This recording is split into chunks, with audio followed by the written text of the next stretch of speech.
People say, well, when did you read the books? And I can't remember when I read the books because I knew more about it from music and pop culture and other artists and writers and illustrators. You know, it comes up in a lot of people's work, and it just shows you that there's something that he tapped into that, you know, it just goes right, bypasses the brain and right into the subconscious somehow.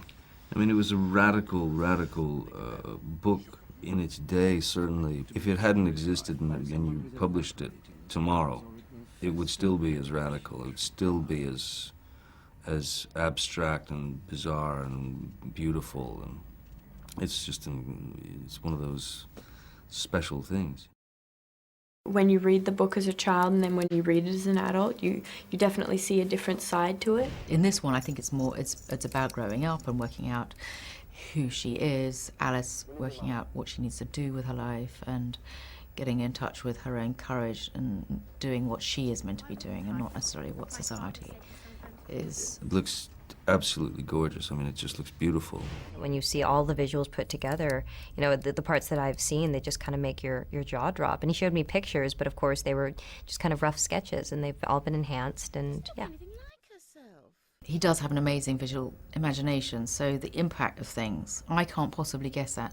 So I was thinking, got big head, big wide, and imagine that the pillar's a pig and that's the frog. Like, I seen a couple of bits when I was dubbing, and I thought, I didn't realise how, I thought, it is funny, me having a big head, so I don't know the impact of things, the dramatic impact, yeah. It surprises me, but at the same time it doesn't, because I watched him, go through the process and work like a madman.